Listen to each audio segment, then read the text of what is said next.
Everyone. सो आज की इस वीडियो में हम बात करने वाले हैं दो ऐसे बैंक्स के बारे में जो कि प्राइवेट सेक्टर के सबसे बड़े बैंक्स माने जाते हैं। तो आज की इस वीडियो में हम इन दोनों बैंक्स को कंपेयर करेंगे और जानेंगे कि 2023 में इन दोनों में से जो सबसे बेस्ट सेविंग्स अकाउंट है वो कौन सा बैंक आपको प्रोवाइड करवाता है इन टर्म्स ऑफ इनका रेट ऑफ इंटरेस्ट, इनके फीचर्स, इनकी सर्विस। तो हर एक चीज को हम कंपेयर करेंगे। दो बैंक है, एक्सिस बैंक और एचडीएफसी बैंक। आज हम एक्सिस बैंक और एचडीएफसी बैंक के सेविंग्स अकाउंट को कंपेयर करेंगे और इससे जुड़े कुछ फीचर्स और इनके कुछ हिडन चार्जेस या जो चार्जेस ये हमें बता कर लेते हैं उस बारे में आज हम इस वीडियो में डिस्कशन करेंगे। सो इस वीडियो को एंड तक जरूर देखिएगा ताकि आप लोगों को भी पूरा कंपैरिजन पता लग सके कि कौन सा बैंक हमें कौन सा फीचर प्रोवाइड करवाता है। इसके अलावा अगर हमारी दी गई वीडियोस आपको पसंद आती हैं और इन्फॉर्मेटिव लगती हैं तो मेक श्योर आप हमारे इस वीडियो को लाइक कीजिए और चैनल को सब्सक्राइब करना ना भूलिएगा। तो चलिए करते हैं हम अपनी आज की इस वीडियो को स्टार्ट। तो बैंक्स के कंपैरिजन करने से पहले हम एक इम्पॉर्टेंट चीज को डिस्कस कर लेते हैं जो कि बहुत ही लोगों के मन में क्वेश्चन आता है कि हम इस प्राइवेट सेक्टर के बैंक के अंदर अगर हम पैसा डलवाते हैं अकाउंट ओपन करवाने के बाद तो उस केस में जो हमारा पैसा है क्या वो इन बैंक्स के पास सेफ है। तो उसका मैं आंसर आपको पहले ही क्लियर कर देती हूँ कि जो DICGC है जो कि गवर्नमेंट रेगुलेटेड बॉडी है, RBI इसे रेगुलेट करती है, ये अपने हर एक बैंक के मेंबर को 5 लाख रुपीस तक के इंश्योरेंस प्रोवाइड करवाते हैं। जिसका मतलब है कि अगर आपके बैंक के अंदर 5 लाख तक की जो अमाउंट अगर पड़ी है और अगर बाय एनी चांस कि अगर वो बैंक बंद हो जाता है या बैंक करप्ट हो जाता है तो उस केस में जो DICGC है वो आपके 5 लाख रुपीस रिटर्न कर देगी। तो 5 लाख तक की जो इंश्योरेंस है वो बैंक के हर एक मेंबर को मिलती है, चाहे वो बैंक छोटा बैंक हो चाहे वो बैंक बड़ा बैंक हो। पर आज की इस वीडियो में हम बात कर रहे हैं दो ऐसे बैंक्स की जो कि प्राइवेट सेक्टर के सबसे बड़े बैंक है, जिसमें है एक HDFC बैंक जो कि सबसे बड़ा बैंक है, इसके अलावा एक्सिस बैंक जो कि 3rd लार्जेस्ट बैंक माना जाता है प्राइवेट सेक्टर के अंदर इंडिया में। तो आज इन दोनों बैंक्स को कंपेयर करेंगे और जानेंगे कि दोनों बैंक्स हमें क्या क्या फीचर्स देते हैं अपने सेविंग्स अकाउंट के ऊपर। तो जो HDFC बैंक है उसे माना जाता है इंडिया का लार्जेस्ट प्राइवेट सेक्टर बैंक। इसके अलावा एक्सिस बैंक को माना जाता है इंडिया का 3rd largest private sector bank. अगर हम सर्विस के तौर पर देखें, सर्विसेज जो है वो दोनों बैंक्स की ही अच्छी हैं, दोनों ही बैंक्स हमें गुड सर्विस प्रोवाइड करवाते हैं।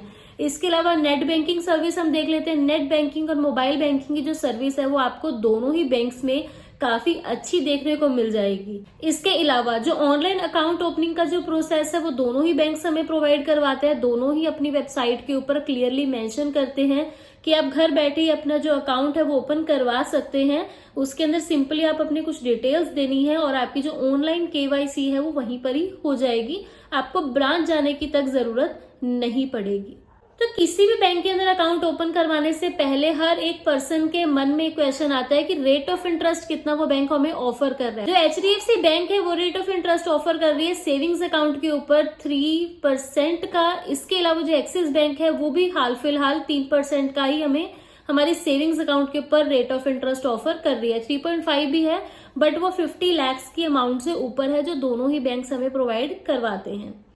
इसके बाद हम देख लेते हैं कि अगर हम इस बैंक के अंदर अकाउंट ओपन करवाने के बाद अगर 1 साल की FD करवाते हैं इस बैंक के साथ तो उस FD के ऊपर हमें कितना रेट ऑफ इंटरेस्ट जो बैंक है हमें प्रोवाइड करवाता है। तो आज की इस वीडियो में अभी मैं आपको बता रही हूँ कि अगर आप FD करवाते हैं 1 साल 4 दिनों के लिए तो HDFC बैंक आपको प्रोवाइड करवाएगा 6.6% का रेट ऑफ इंटरेस्ट आपकी FD के प्रिंसिपल अमाउंट के ऊपर। और अगर हम यही चीज देखें एक्सिस बैंक में तो एक्सिस बैंक हमें दे रहा है 6.7% का रेट ऑफ इंटरेस्ट, सेम वही 1 साल 4 दिन की FD के ऊपर जो कि 0.1% से ज्यादा है। तो इस केस में अगर देखें तो जो एक्सिस बैंक है वो ज्यादा बेस्ट रहेगा अगर हम FD के कंपैरिजन में देखेंगे। देन इसके बाद हम बात कर लेते हैं इसमें एवरेज बैलेंस मेंटेन करने की बात। देखिए जो HDFC बैंक है उसके अंदर मिनिमम एवरेज बैलेंस 10,000 का मेंटेन करना पड़ता है अगर आप अपना सेविंग्स अकाउंट ओपन करवाने के लिए जाएंगे।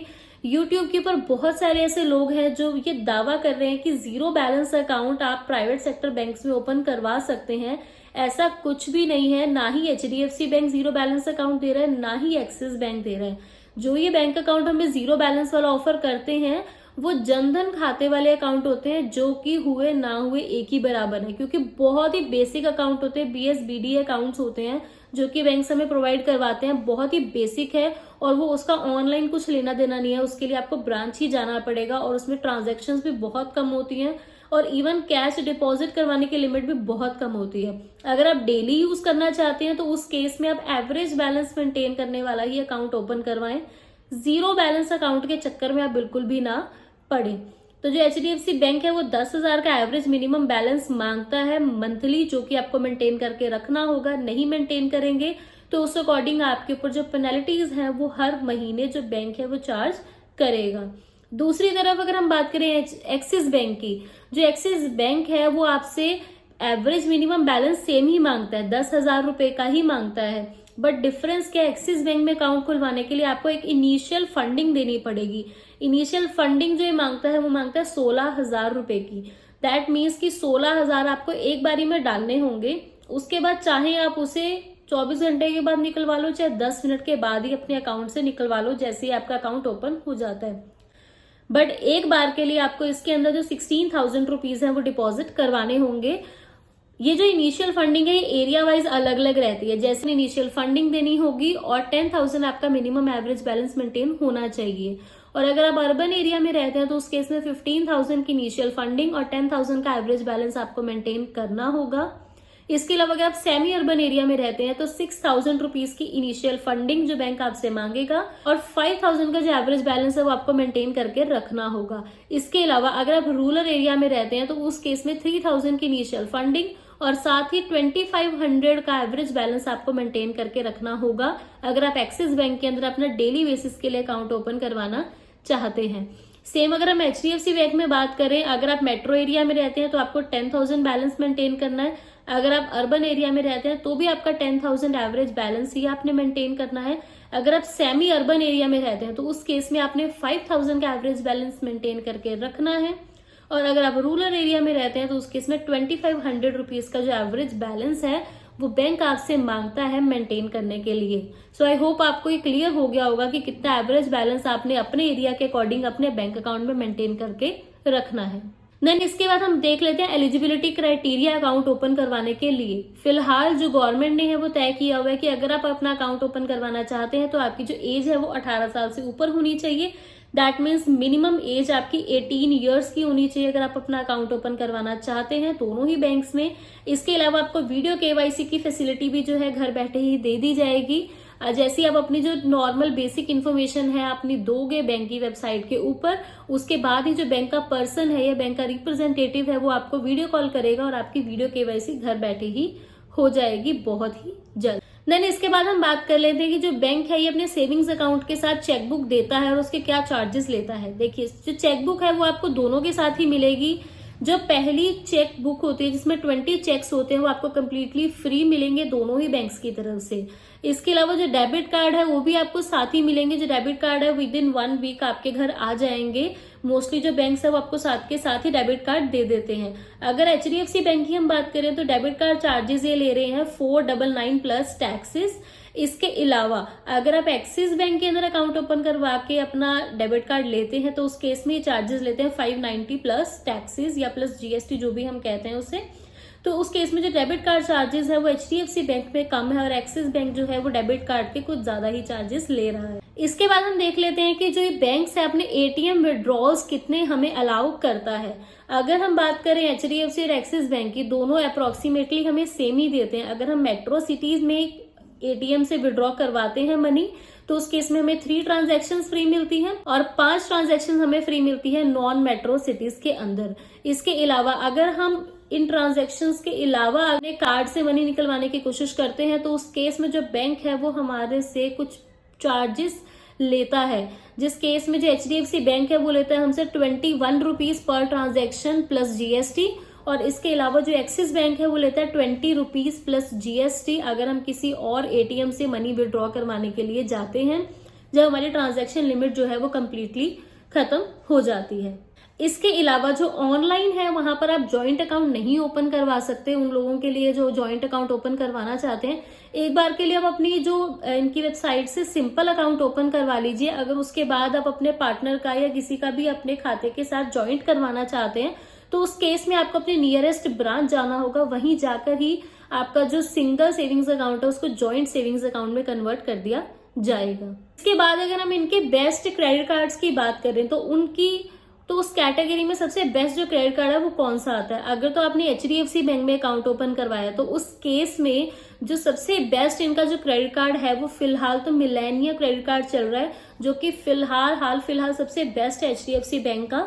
सो आप इस क्रेडिट कार्ड के लिए अप्लाई कर सकते हैं। अगर इस क्रेडिट कार्ड से रिलेटेड आप कोई इन्फॉर्मेशन जानना चाहते हैं तो उसकी जो वीडियो है मैं नीचे आपको डिस्क्रिप्शन बॉक्स में उसका लिंक दे दूंगी, वो भी हमने अपलोड की हुई है HDFC बैंक के क्रेडिट कार्ड्स के बारे में। इसके अलावा बात करें अगर एक्सिस बैंक के क्रेडिट कार्ड के बारे में, तो एक्सिस बैंक एक हमें क्रेडिट कार्ड ऑफर करता है जो कि इनका फ्लिपकार्ट एक्सिस बैंक का क्रेडिट कार्ड, जिसके ऊपर आप फ्लिपकार्ट के ऊपर जितना भी स्पेंड करेंगे आपको 5% कैशबैक मिलेगा। EMI में आप कन्वर्ट करवा सकते हैं अपनी बड़ी परचेजेस को। और इसके अलावा और भी बहुत सारी जो ऑफर्स हैं जो एक्सिस बैंक है अपने क्रेडिट कार्ड्स के ऊपर देता रहता है, जो कि उनके कस्टमर्स एंजॉय कर सकते हैं। सो इतना कुछ देखने के बाद लास्ट का हमारा क्या ओपिनियन आता है कि इन दोनों में से कौन सा बैंक बेस्ट है। देखिए वो तब आप लोगों ने डिसाइड करना है। मैं अपना पर्सनल ओपिनियन आपको बता देती हूँ। मैं पर्सनली यूज कर रही हूँ HDFC बैंक, क्योंकि मुझे उसकी जो सर्विसेज है वो काफी ज्यादा अच्छी लगती है as compare to other private sector banks. एक तो पहली बार सबसे बड़ा बैंक है, डूबने का कोई चांसेस नहीं है। इसके अलावा जितनी भी ट्रांसपेरेंसी है वो कम्प्लीटली रखते हैं, कोई ज्यादा चार्जेस भी वो लोग नहीं लेते। सो मेरे पास करंटली HDFC बैंक का सेविंग्स अकाउंट मैं यूज कर रही हूँ जिसका एवरेज बैलेंस 10,000 का है। अगर आप किसी और बैंक्स के बीच में भी कंपैरिजन देखना चाहते हैं तो मुझे नीचे कमेंट सेक्शन में कमेंट करके बताइएगा। हम कोशिश करेंगे उस टॉपिक से रिलेटेड वीडियो बनाने की।